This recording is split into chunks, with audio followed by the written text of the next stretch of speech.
Hello there, my friends. Welcome to today's episode of Stand Up, where every day you'll find me talking to the smartest people I can find and more. Trying to learn about all the issues that matter to you, your family, your community, your country, and your planet. Today, I've got the great Tim Wise back joining me. Haven't talked to him in about a month since before I left for my trip. An amazing conversation. As always, we cover a lot of ground on our almost 45-minute conversation, and if you want to jump to it, it begins at about 5 minutes in here. Also, just want to mention that at the top here, I'll be performing in Iowa City on Thursday next week. So come on out to that show. Tickets in the show links at the James Theater. My friend Mark Nolte invited me out producing this. Very excited about that. Oh, and I just appeared on our friend Matty Carlson's podcast, What Am I Making? He interviewed me about my trip to Australia, my daughter moving out to go to college, and more. Check out Matt's Substack and podcast, whatamimaking.substack.com. But before that, I do have to get to some of the big news stories of the day, usually to try to do a bit of a recap Monday through Thursday's show. And on Tuesday, the 952nd day of the Biden administration, they named the first 10 medicines that will be subject to price negotiations between Medicare and pharmaceutical companies under the Inflation Reduction Act. Talked with Dr. Aaron Carroll about that yesterday. Hurricane Idalia strengthened to a Category 2 hurricane as it's moving over the record warm waters in the Gulf of Mexico. Air pollution is now more dangerous to the health of the average person on planet Earth than smoking or alcohol. The Biden administration weakened regulations protecting millions of acres of wetland to comply with a Supreme Court ruling.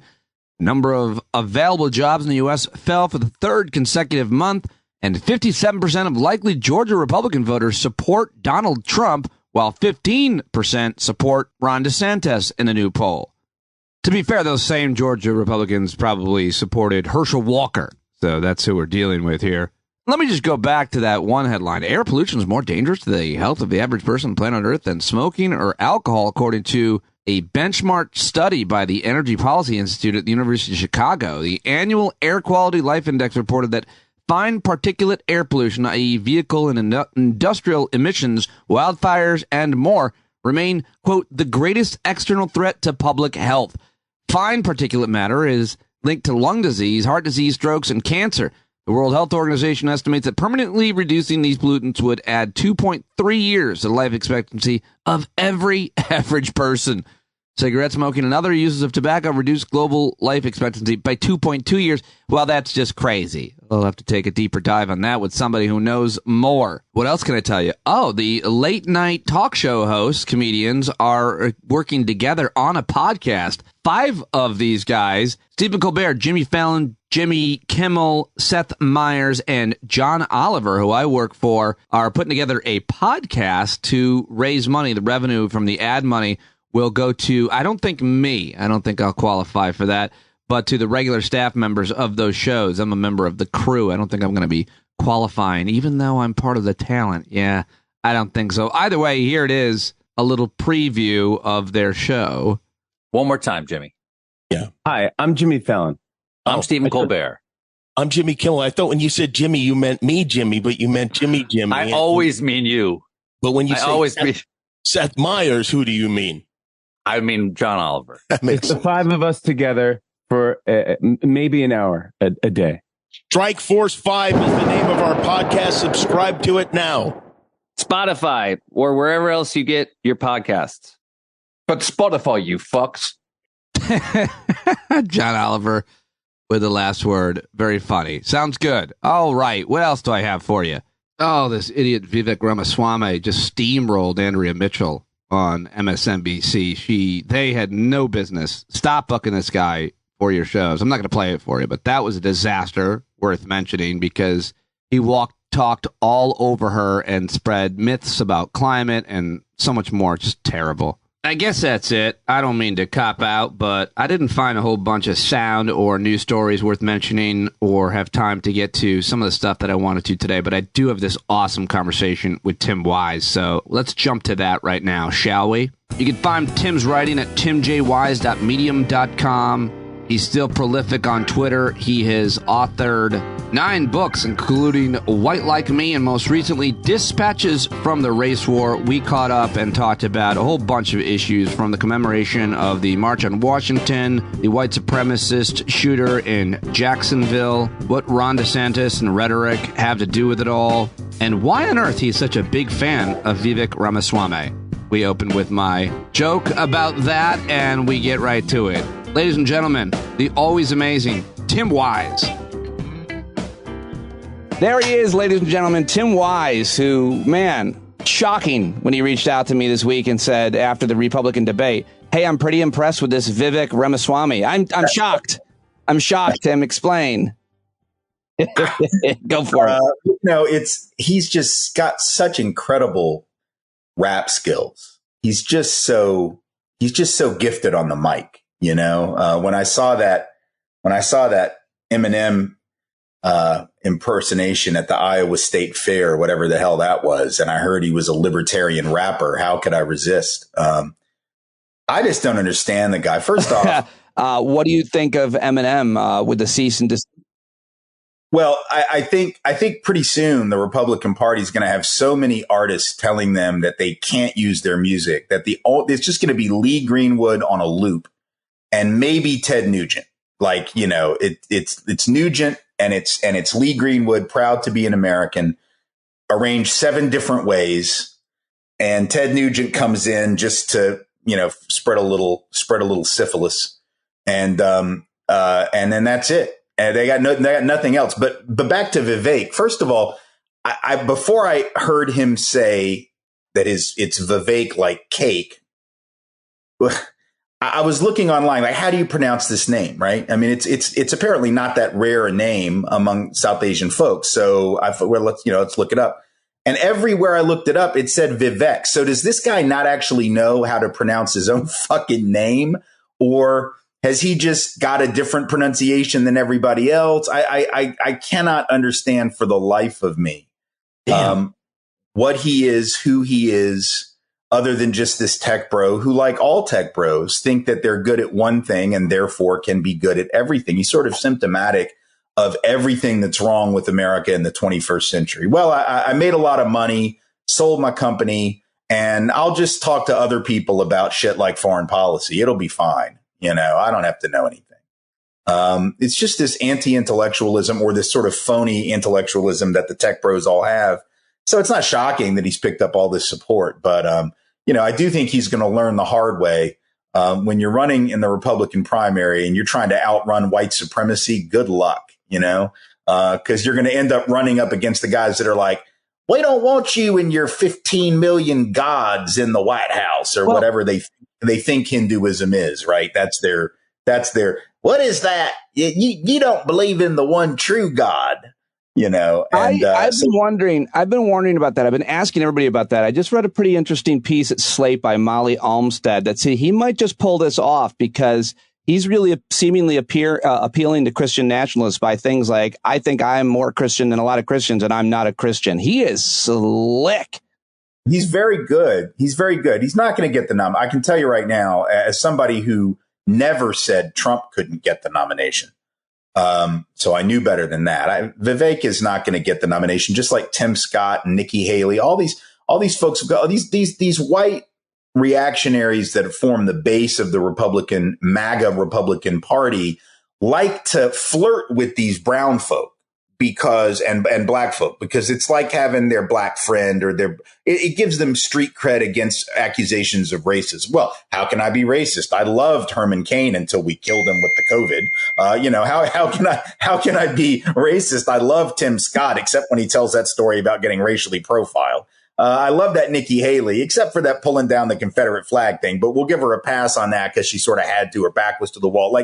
They want so badly that's why they love Larry Elder, because, any time a black or brown person goes in on other black or brown folks, and with Vivek, man, he doesn't just go in on people of color. He goes in on young people his own age. He's like, I come from a generation of shitty people that shouldn't even be allowed to vote. Most of them, they're horrible. And the old folks who make up the base of and I say that as a rapidly approaching older folk myself, who make up the base of that right wing group, it's just like, yeah, the kids and the brown folk. So, but it's not going to last, because ultimately some white person comes along and does a better impersonation of a Nazi.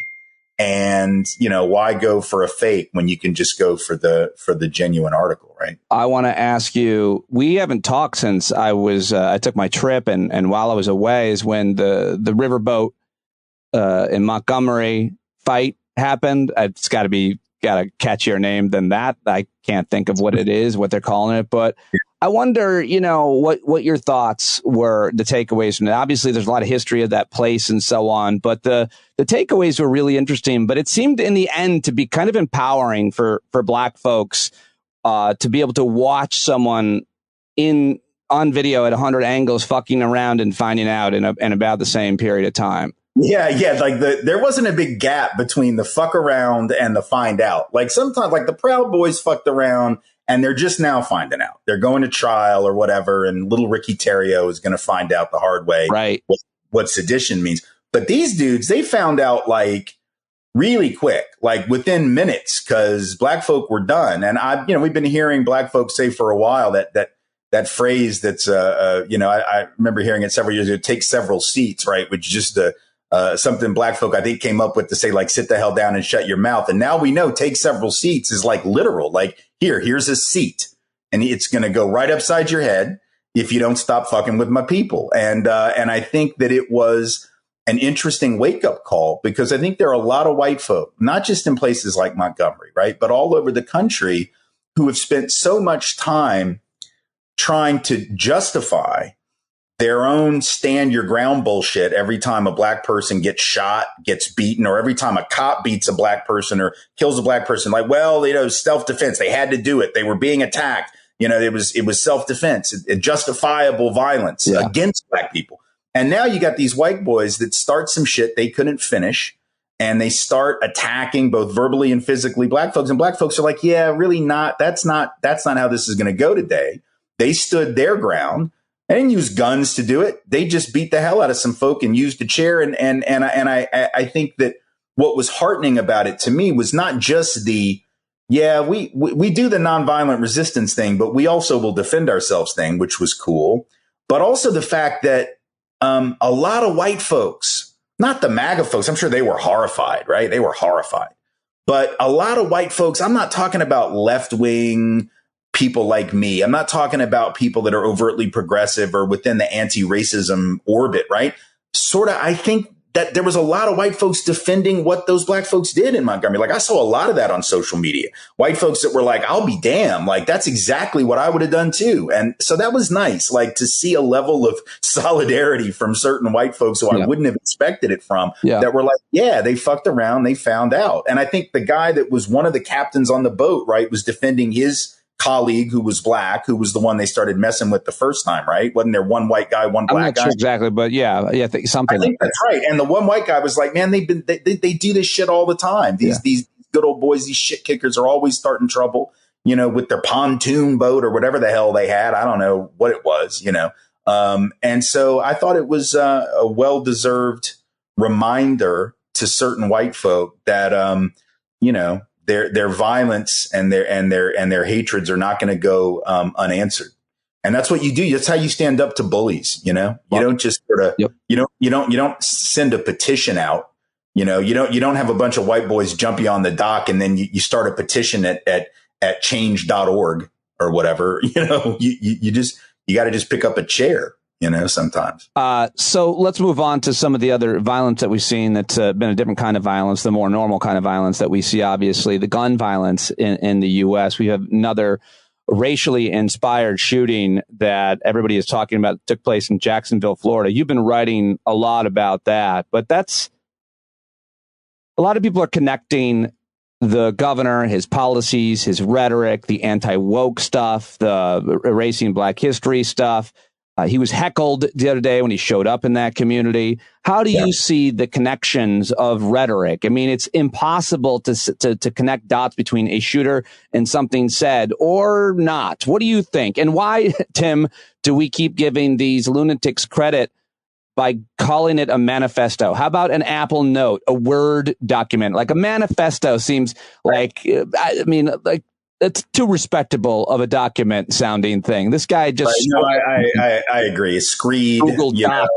It's a screed. It's a evil, brain fart of some sort that these folks put out on paper. I don't know what's in it, so I don't know how directly we can link it to any particular rhetoric, unlike, let's say, some of the other incidents where very specific references were made to like the great replacement theory, and stuff like that.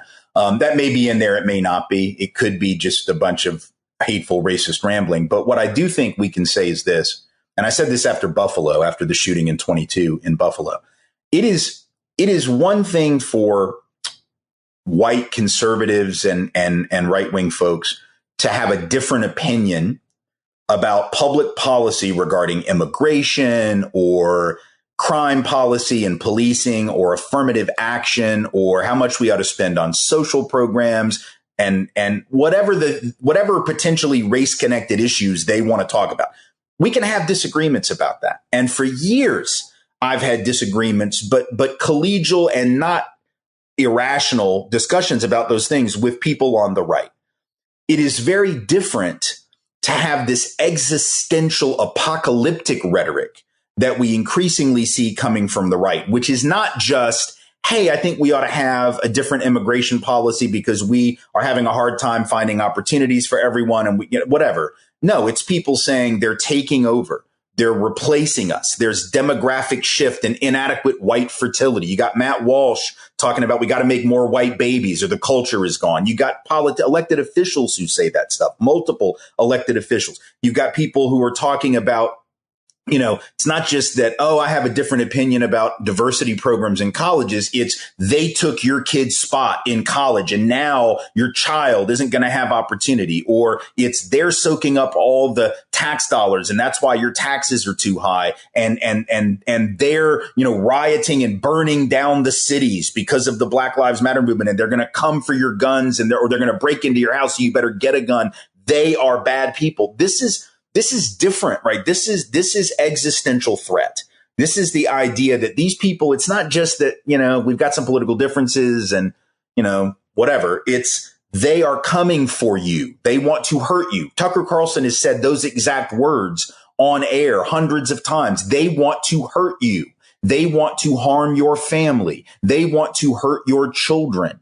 He personally said about me back in 2020 during the uprising post George Floyd on his show that Tim Wise wants to take your children's innocence from them because I had made a comment on CNN about the fact that if black folks have to know about racism, I think white kids shouldn't be able to be innocent from that. But when he said that, he made it sound like Tim Wise is a dirty old man and he's coming for your kids, right? Like, the hell? And then I got hate calls for days from assholes that accused me of being a pedophile because Tucker Carlson phrased it that way. When you say things like that, you cannot be surprised when people will go and not necessarily because you wanted them to, but because you just didn't think about the unintended consequences of your bullshit and take things into their own hands and think, hey, it's either us or them. And if this guy, like the guy in Buffalo, like Dylan Roof in Charleston, like the guy in Pittsburgh, Robert Bowers, like, the guy in El Paso, Patrick Crucius. I shouldn't even say their names, but I did. Please don't. Regardless, those guys, those terrorists, he may or may not be like them, but it's taking place in an environment where that kind of rhetoric has become normalized, where it is impossible for certain people, certain weak-minded people whose racism is not contained the way most people's, there's a lot of people have racism on their brain, but some people are able to sort of keep it together and still function, and certain people are not. And the ones who are not are the ones who are going to hear that rhetoric and think, it's us or them. They're coming. They're going to hurt us. They're going to take over. I've got to go and do something dramatic. And so I think it's not about saying, well, Ron DeSantis caused this, but Ron DeSantis and his rhetoric and the way that Florida has been dealing with the black community in a repressive and oppressive way, both the black narrative regarding the way history is taught, the fact that, trying to redistrict congressional districts to limit black representation, going after black folks to keep them from voting specifically, or claiming that they're guilty of voter fraud when they showed up having been told that they had the right to vote. They had criminal records that had been essentially not expunged, but they passed that rule that said that you could vote now. And they were told by the state you could vote. They end up trying to go vote. Now they're getting arrested. Meanwhile, you got these syphilitic white people in the villages who are voting 3 times, and Ron DeSantis isn't talking about these old folks in the villages, these white folks who were voting multiple times for Republicans. So he's created an environment. You don't know that those people that were voting multiple times also were syphilitic, just to be clear for listeners. I mean, correlation is not causation, as they say in the world of social science. But let's put it this way. I said it, and no one's going to sue me because discovery is part of a lawsuit, right? So I don't think they really want to be deposed and have us, ask for the medical records. Let's just put it that way. Anyway, my point being, this kind of existential threat rhetoric, which sees its, sort of pinnacle of that is the great replacement stuff. But on lower levels, it's they're rioting, they're burning down the cities, they are taking over, they are outbreeding us, they are whatever, right? They're taking your kid's spot at school, they're why your taxes are too high. All those things, I think, create this feeling of dread, this existential dread among a certain portion of white America, and particularly because we are in a moment of, as I wrote about in my book, Dear White America, a decade ago, we're in a transitional phase economically, because of globalization, demographically, because of the shift in the demography of the country, and culturally, right? Because of the popular culture, which is thoroughly multicultural now, increasingly so, in a way that for people that are really stuck on the status quo can be unnerving. It's like, wait a minute, we're so used to having our culture be the dominant culture, being hegemonic in politics, hegemonic economically, hegemonic socially and culturally and demographically, that to suddenly see change in our community or change in our workplace or change in our school seems like the wheels are coming off the bus, because when you've had hegemony, pluralism feels like oppression, as I've said on your show before. And I think for some people, that's going to lead to violence, without doubt. Some people, for sure. What do you make of the responses to these shootings that are so overtly messaged as racist that if we were trying to come up with things, obviously they always have their dumb quote manifesto, their Google Doc, their message that they leave that they want. And they're always picking up on the last guy, by the way, or inspired by the last guy. And that's my point. They are announcing, I'm a Nazi. That's not a mental illness. I mean, I'm not a psychologist. I'm not referring to the classifications, but I mean, these people are radicalized to become this. They're not mentally ill. They're radicalized to get these views, and they have access to firearms. And they use them all the time. It's happening every day. But then a lot of people in media and folks in government, obviously mostly on the right, they try to avoid all of the radicalization. If it were obviously a Muslim or any non-white person, they would often talk about that. But they focus on mental health illness. They say they need more religion. But it's so overtly that they are radicalized, in this case, an out-and-out Nazi with swastikas on his gun. Can we call it what it is? Yeah, I mean, he put a swastika on the gun. He didn't put like a confused question mark as someone whose like brain is sort of, I don't know what's going on. He clearly had, and whatever he wrote, whether we call it a manifesto or a screed of some sort, it may contain evidence that a psychologist would look at and go, this guy's got some type of disorder. Obviously, if you're going to commit mass murder, people that are mentally healthy don't do that. I mean, okay, but two things can be true at once. A person can be mentally unwell and emotionally unstable, but motivated not by that. That may lower the threshold to their action, but the motivation is still quite different. So look, anyone who goes and shoots somebody, if I'm in a street gang and I go do a drive-by, I wouldn't say that I'm mentally well there either, but my motivation was not mental illness. My motivation was, that's my rival. It might be money related. It might be turf related, right? That's my motivation. And no one would doubt that was my motivation, even if I was on meds or needed to be on meds for some type of truly diagnosable mental illness. Why don't we understand that in this case? Could this person be mentally ill? Of course. Could the Buffalo shooter be mentally ill? Of course. Was Dylan Roof mentally healthy? Hell no. You know, the guy that went into the synagogue in Pittsburgh, not mentally well, but his motivation was hatred. And it was astounding to watch folks try to talk around that like, we need to deal with mental health in this country. First of all, they say that, but they don't mean it, because whenever the opportunity comes to actually allocate money for that purpose or to endorse the idea of universal and affordable and accessible mental health care for everyone, these people never support that. We've talked about that on your show before. They never actually support doing that. Right. So they're just using that as a way to get out of what's actually going on, whether it's the guns, whether it's hatred. Obviously, not every mass murder shooting is motivated by the same thing. And it was wild listening yesterday to people after the UNC shooting, right? Which at first they made it sound like it was a mass shooting, but really it was the graduate student killing his professor, I guess, is now what we've heard. But at first, when people thought it might be a mass shooting, because we're so used to that, which shows how sick the culture is. Yeah. We're saying, look, it's an Asian guy. So why are we talking about, it's like, wait a minute. Okay. So because an Asian guy shot people at UNC for reasons that aren't white supremacy, therefore the dude with the swastika wasn't acting on the basis of white supremacy. What kind of argument is that? Right. You obviously have multiple motivations, but what's important to note is that when it is white guys, and it's not always white guys that do mass shootings by any stretch, but when it is, there is a disproportionate tendency for those to be motivated by political and or racial, nationalist or religious extremist motivations. Not always. Sometimes it's somebody walking into their workplace and just shooting people that they feel did them wrong at the warehouse or something, right? Obviously, that happens. But a disproportionate number of these kinds of over-the-top mass violence incidents, when they are committed by white folks, there is a clear motivation behind them that is political in nature and oftentimes overwhelmingly racial in nature. Yeah. That needs to be addressed. So does the gun violence. So does mental illness. Multiple things can be true. And yet these folks never want to talk about the guns. They never want to talk about the racism. They just want to talk about mental illness as a pivot. And then they want to talk about Jesus.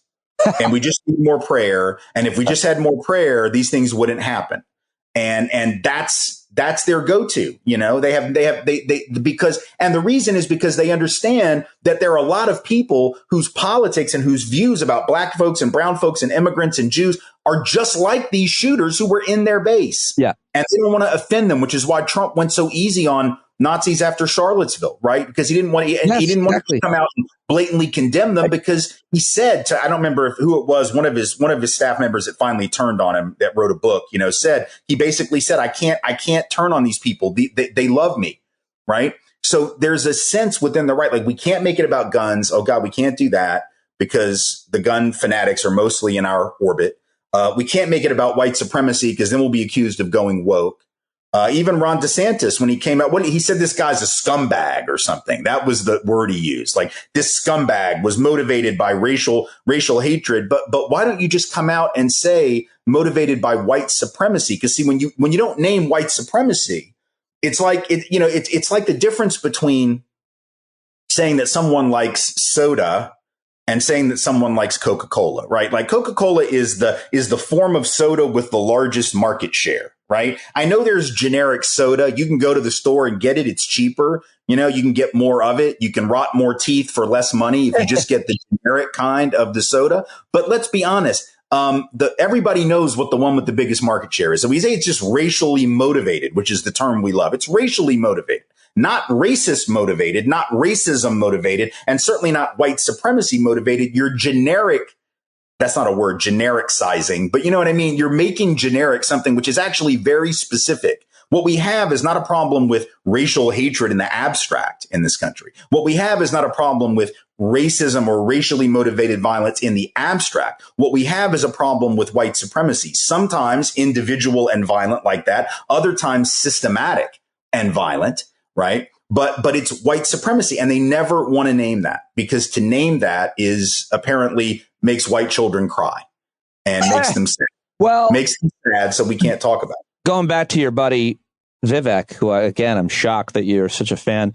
He basically he said on one of the Sunday shows, I've never come across a white supremacist. I've never basically seen one. And he downplayed the issue.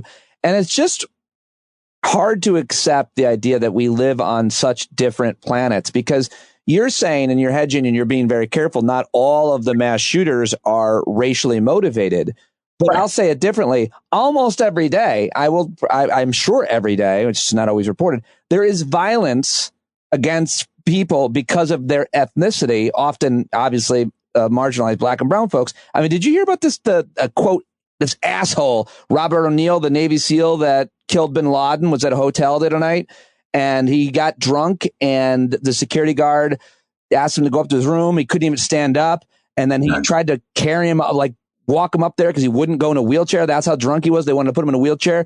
The security guard brings him to his room and he starts calling him the N-word. And then he punched him. I mean, we only heard about it because he is who he is. The point being, this stuff happens all the time. To say that I've never seen it is to lie. Well, of course he's lying. First of all, whether or not he's ever been face to face with a white supremacist, I don't know. But do you watch the news? Did you see Charlottesville? Did you see what happened in El Paso? Did you hear about what happened in Charleston? Did you hear about what happened in Pittsburgh? Did you hear about what happened in Buffalo? I mean, do you watch the news or not? Because you don't have to necessarily know somebody face to face. I find it hard to believe that he hasn't ever experienced that, but it's possible. And I can't speak to his experience. But to say you've never seen it when it is happening, when the FBI data tells you that it happens thousands of times a year, right? That racially motivated hate crimes are on the rise. When you've got multiple government agencies that say the biggest single terror threat right now is coming from white nationalists and white supremacists and other right-wing white folks within the United States, you have to be willfully ignorant. And the sad thing is that level of willful ignorance works with people because we've all created our silos of what is true and what isn't true, so that you lie about something so blatant like that, which is really what, Hitler's whole big lie theory was about, right? If I lie about something so obviously a lie, people will think I would never lie about it. It's one thing to lie about little things, but we all do that, right? So in Hitler's theory, it was like, well, you lie about little stuff, everybody knows you're lying because they do the same thing. But if you lie about something huge, it's so outrageous, and Trump has perfected it, right? Like if I lie about something that's obvious, like I said this on tape, we saw this on video, we saw what happened, but I'm going to just say it didn't happen. And I'm going to gaslight you, and people are going to go, well, he must be telling the truth, because if that was a lie, we'd all know it was a lie. And then I just ignore the footage from January 6th, or I ignore whatever it is I want to ignore. I ignore Derek Chauvin's knee on George Floyd's neck, and I say, well, but maybe it was the fentanyl. Maybe George Floyd was just high on drugs. Right. Maybe that's what it was, right? And so we've created those kind of worlds where Vivek can say that, and whether he believes it or not, he certainly knows an awful lot of other people will believe it, and especially the white folks whose support he needs. To have a brown man say, I've never met a white supremacist, warms the hearts of white supremacists, is who it warms the hearts of, right? It's like, well, goddamn, all right, never met me, but I like him, and we have actual audio from the meeting. Yeah. I got to ask you what you thought, of course, about Trump's latest indictment and the symbolism of Georgia. The jury is going to get the prosecutor there, not to mention Judge Chutkan. These black women are no nonsense. They're not having it with him. He's attacking them and saying everything he can about not only them, but Jack Smith as well. They're in the U.S. Congress trying to investigate Bonnie Willis, trying to prevent all of these investigations from occurring. The Republicans in Congress still trying to cover for Donald Trump. What do you make of this latest indictment, the mugshot, and anything you want to say around that, Tim Wise? Well, I mean, first off, it's interesting. You said that he goes after Jack Smith too, but he did say something about what's Jack Smith's real name? He put that out on Truth Social, like he thinks it's Smithstein or something. You just sort of know what he's getting at, right? Like he's trying to Judaicize the Jack Smith background. Like, what's his real name? Isn't Smith? It must be, Rubenstein or something. So even that sort of suggested to me that he was trying to un-Americanize or unnormalize Jack Smith as being the other, maybe not black, but maybe Jewish. I don't know if Jack Smith is Jewish. I have no idea, but apparently that's what Trump was trying to get at. Right. I think the indictments are fascinating because there seems to be an assumption on the part of MAGA world that if you're indicted by, or if a case is brought against you by a black person, or if there's a black judge, that by definition, Donald Trump can't get a fair trial. Keep in mind, the grand juries in these cases were not comprised of your local Antifa chapter, right? Like it wasn't a bunch of Antifa folks that were like, I'd like to be on the grand jury this year because who knows, I might get to indict Donald Trump. Like the grand juries, I don't know how they pick them, but it's not like they just go down to the BLM rally and go, you, and you, right? It's a cross section of people. And he's been indicted in multiple places by multiple groups of pretty average, normal people using evidence brought to their attention by all Trump people. All Trump people. None of the evidence was like, it's not like AOC was giving the grand jury the evidence. It's not like Bernie Sanders was giving, it's not like Patrice Cullors was giving like these are Trump people. And they're like, yeah, he did this shit. Like, this is what he told me. This is what he did. So there's a whole suspension of disbelief. But it's also this idea that these women are, when Trump says, Fani Willis is a racist. Wait, so these are people that say racism doesn't even exist against black people anymore. There is no racism except for Fani Willis because she brought a case against Donald Trump. So racism against black people isn't real. But if a black person brings a case against a white person, or if a black juror votes for guilt against a white, then that's racist. Like, again, the inconsistency is sort of stunning. The mugshot, I mean, first off, I'm not going to make any 215-pound jokes, but they've all been said at this point. I like the pictures that were going around on social media yesterday of Jason Momoa, who's 6'3" and 214, and then they had him next to Donald Trump, who is not 6'3" or 215 pounds. But I think that what we're learning, what Donald Trump is learning is, if you don't want to be indicted or you don't want to be tried in DC, don't commit crimes in DC. You don't want to be tried in Atlanta. Don't commit crimes in Georgia. If you don't want to be tried in places where, you want to be tried in West Virginia, well, go do your criming in Charleston. If you go do your criming in Huntington or in Boone County, in the hills and hollers, then you can get tried there by a jury that you prefer. Go out to northern Idaho and commit your crimes. Go commit some kind of fraud in Oklahoma if that's where you want to be. But if you're going to commit crimes in Georgia, there's a lot of black people there. Sorry, dude. Like, if you want to commit crimes that are federal crimes in DC, have you looked around? They call it Chocolate City. Maybe pick a different place. Like, you can't get angry when they indict you in the place where you did your criming. That's like, exactly. Like if I could go ahead. No, exactly. I mean, that's the point, especially in DC. I mean, don't commit a federal crime in a federal jurisdiction.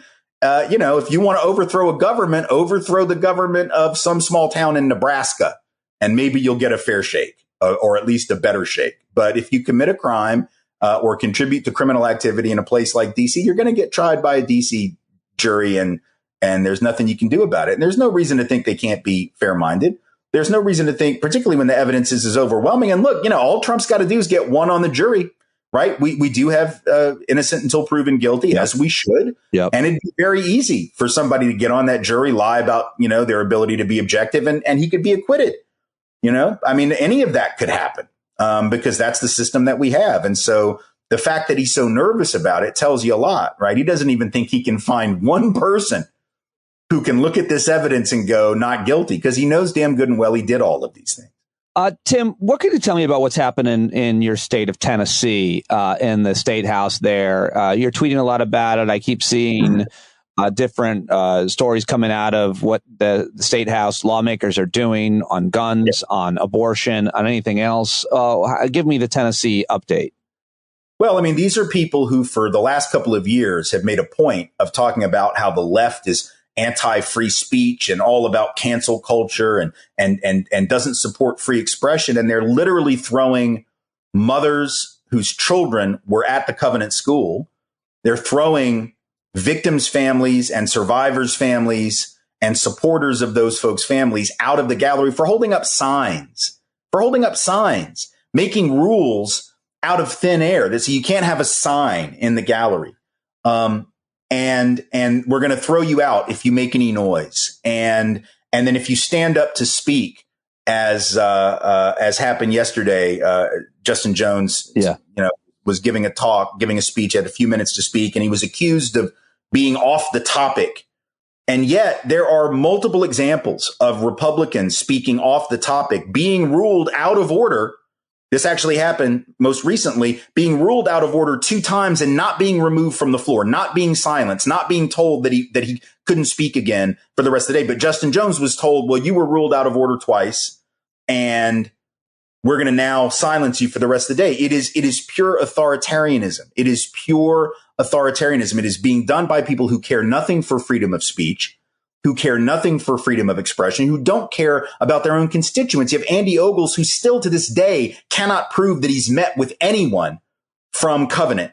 He says he did. He says he's talked to Covenant families, and folks are like, who'd you talk to? Because we don't know anybody you talk to. Covenant families being the family members of the children who were shot in their school. Right. And that's Andy Ogle's district. It didn't used to be, and it wouldn't have been if it hadn't have been for redistricting, but that's his district. Right. And so you think he could come from his little, wherever the hell, Columbia, Tennessee, where he lives, where, Jason Aldean did his video in front of the courthouse where the lynching happened. That's where Andy Ogles is.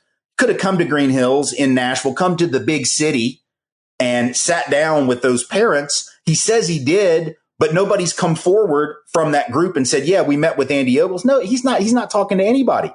He doesn't want to talk to victims' families. He just wants to silence them. They had this special session where they got nothing accomplished except showing how authoritarian that they are. Right. And the only thing that's remotely heartening about it is how politically inept these fools are. Like, they just keep doing it over and over. You expel these 2 members last session, and then now in the special session, you throw parents out on their ass for, and demonstrating to the whole world that you care nothing about the Constitution. You care nothing about your constituents unless they agree with you in lockstep on all these subjects. So the only good thing that's going to come out of this is, once again, I think it's demonstrating that the Republican, leadership, quote unquote, in this state, the head of which is the governor, who was a complete no-show during this session, didn't show his face for all intent and purposes. I don't know what he was doing. I think he was at some state fair or something, but he it's like, well, why should I, we call the special session, but why should I bother saying anything or doing anything? It just demonstrates these people are not serious they're not serious leaders. They're not serious about governing. They're not serious about solving problems. What they want to do is they want to get on television. They want to get on Fox. They want to do their communication strategy. They want their tweets to go viral. That's it. This is all performative government. Yeah, is all it is. And the only people that are serious about governing in this state don't have enough people in the legislature to actually govern. That's the sad thing. The people who actually want to get something done for the people of this state don't have the power to get it done. Right. Because the people that have all the power don't want to get anything done. They don't believe in governing. They don't. Do you see that? Is there any way that changes in the state of Tennessee? Well, I think that you're going to see it's going to take a minute because the supermajority they have is really strong. But do I think that we're going to start to see the tide turn? Yeah, because young people are over it. And you've even got these, there was a great clip the other day, and I'm sure you saw it, of Justin Jones in the outside of the chamber. And there were like 3 women who were Covenant moms, from what I understand, who came up to him and said, we're Republicans, but we really appreciate what you're doing. And they shared a moment. And these were women who had probably maybe never voted for a Democrat. And they certainly don't consider themselves politically affiliated with Justin Jones or Justin Pearson or, and I think that what it says is that these MAGA-fied Republican leaders in the state of Tennessee are making enemies within their own camp. They are turning off the reasonable Republicans and those suburban moms that we hear about that they need. Everybody talks about, you got to appeal to suburban moms, whatever, suburban moms, dads, and families. Like, they're turning a lot of those folks off. And so I do think we're going to start to see some change. Hopefully in a very short period of time, whether it's the challenge to Marsha Blackburn, whether it's, a challenge to the lockhold that they seem to have on the State House. But it's going to take a minute because these folks have really done a number on the state. And unfortunately, the last 15, 20 years, the Democratic Party didn't do enough to contest that at the local level. But I will say this, and this is hopeful. Here in Nashville, we've got a mayor's race that's underway right now in the runoff, and early voting has already started. And it's really a contest between 2 very different visions of this city. And this is a city that is being choked by the state. The state is trying to micromanage and keep Nashville from doing anything progressive, whether it's labor law, whether it's anti-discrimination law, whether it's zoning, whatever it is that we want to do that's progressive. They're passing essentially legislation. They have passed legislation the last 5 to 10 years that essentially overrides our ability to do any of that. Well, we've got two people running right now, Freddie O'Connell and Alice Raleigh. Alice Raleigh has the MAGA vote. That is her constituency base. She had a consulting firm that she had hired that apparently had connections to the Proud Boys, and she had to get rid of them and back off and all that. But that's the kind of people. There are reasonable Republicans in the state, but they were voting for some of the other candidates that didn't make the runoff by and large.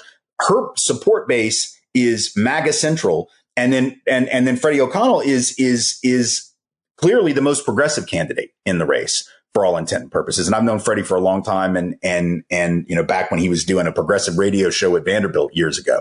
And he is incredibly insightful about how to run this city. And even though he is politically very progressive, he has reached out. He's gotten endorsements from business groups and labor groups. He's gotten endorsements from people you would never expect him to get endorsements from, because I think there are people in this city who see what the MAGA Republican Party is trying to do by squeezing this city and not letting us be us.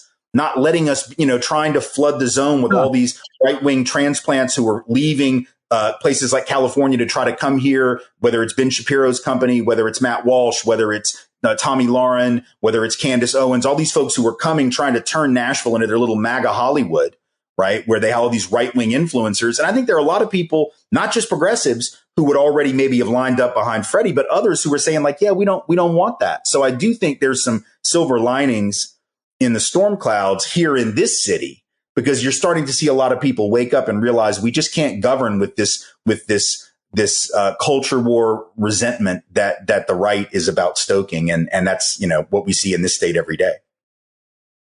Tim, I was just down in Washington for the commemoration of the 60th anniversary of the March on Washington, and I couldn't help but think, why isn't Tim Wise here speaking? Because they needed someone like you, for sure, I thought. But nonetheless, I want to know what you think of, how far we've come, or anything about, the commemoration, or anything you heard, or where we're at as we wrap up here. Obviously, the same day of commemoration on Saturday was that shooting, I believe, in Jacksonville. It's pretty crazy, but we didn't need that shooting to know how bad things have gotten. What did you see around the 60th anniversary since Dr. King and John Lewis and so many other civil rights leaders marched on Washington? Well, it's the same thing I would have said at 50-year anniversary, the 40-year anniversary, the 30-year anniversary. I went to Washington when I was in high school for I guess it would have been the 20th anniversary in 83. And the thing that is a constant between that, look, no one is going to argue, I don't think, no reasonable person is probably going to argue that nothing has changed. Obviously, the days of Jim Crow segregation and the days of today are very different. There's been some real progress. Of course, that progress came because of the committed action of people who would now be considered woke and be considered, believers in systemic racism and even critical race theory. So, yeah, we know there's been progress, those of us in this movement, and we also know who's responsible for it. And we know who wasn't. It wasn't the conservatives of that period, just like it's not the conservatives of today. It's always the people that are progressive and on the left who have fought for that change. But the one thing that is absolutely constant and that I keep coming back to every time we have one of these commemorations is that just like white America is by and large in denial in 2023 about the persistence of systemic racism, not every white person, obviously, but white America writ large in profound denial, that has been the constant thread going all the way back to the original march. And it's important to point this out. I've said it many times on your show, and I've said it in speeches, and I'm sure people get tired of it, but there's certain truths that are so profound and worth repeating that I have to do it every time. We look back at that footage from 63 now, and in 60 years in the rearview mirror, people go, oh my gosh, isn't it amazing how united we were, right? But the reality is in 1963, when that was happening, not only was President Kennedy trying to micromanage the march and shut down the more profound radical comments that John Lewis intended to make, for instance, right? Which is part of the history that some people know, but a lot of people don't.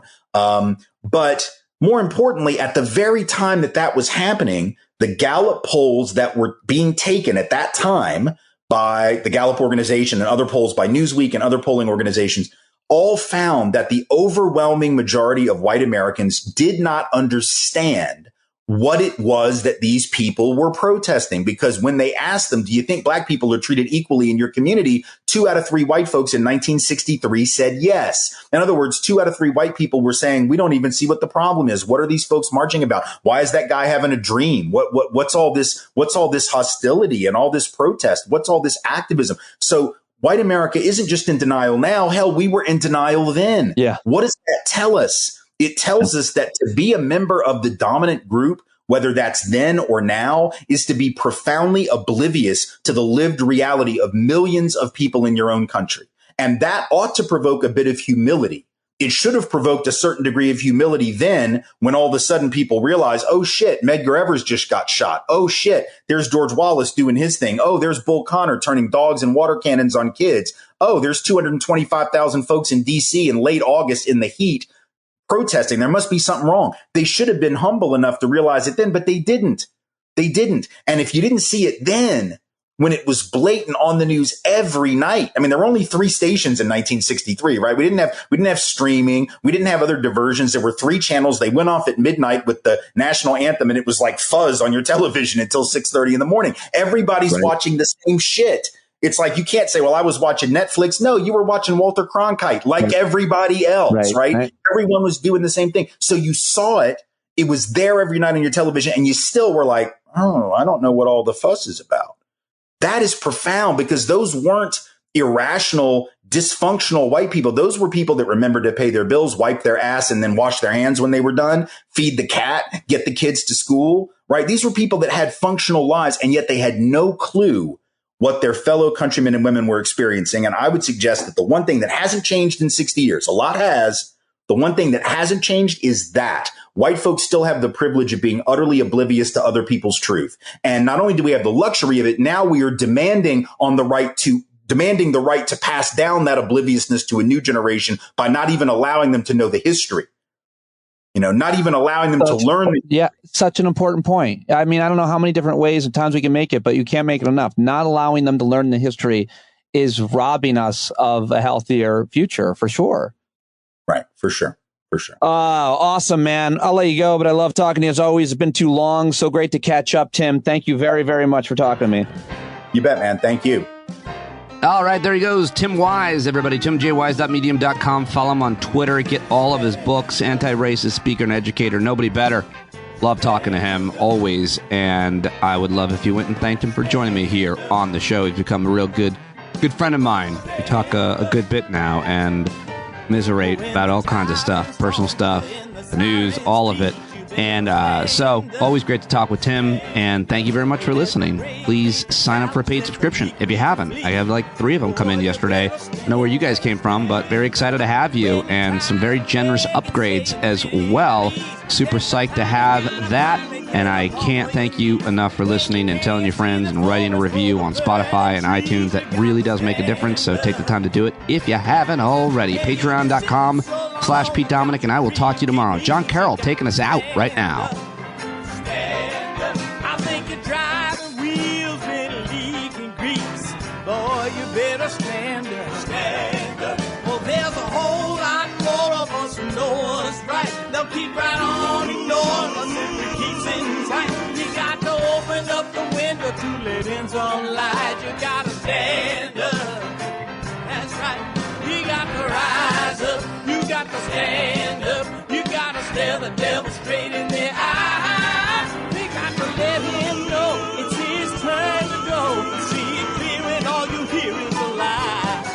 Don't get up off of your butt, get down off of your fence. And even if it ain't a very friendly audience, well, they'll begin to listen when you start making sense. And you stand up, stand up. No need to point your rifle to defend your town. Just stand up, stand up.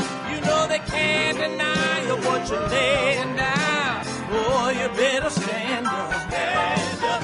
Show your face of every color, yellow, black, red, and brown. She's the place where every lost child will finally be found. There's only one thing to do before we stand our ground, and then stand up, stand up. Well, the founding fathers saw a land for all. They had to stand up, they had to stand up. They had a keen imagination for a crystal ball, drawing all the plans of stand up. But all they had to go on was the time they were in, with other causes for laws, and since they weren't even sin, they knew that change was gonna come before the change could begin. They had to stand up.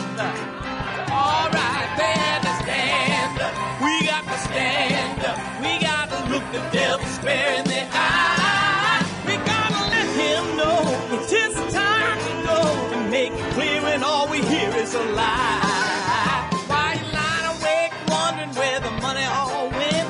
It'll be the cost of freedom that'll go unspent. You can see him flee the scene of that experiment if you stand up.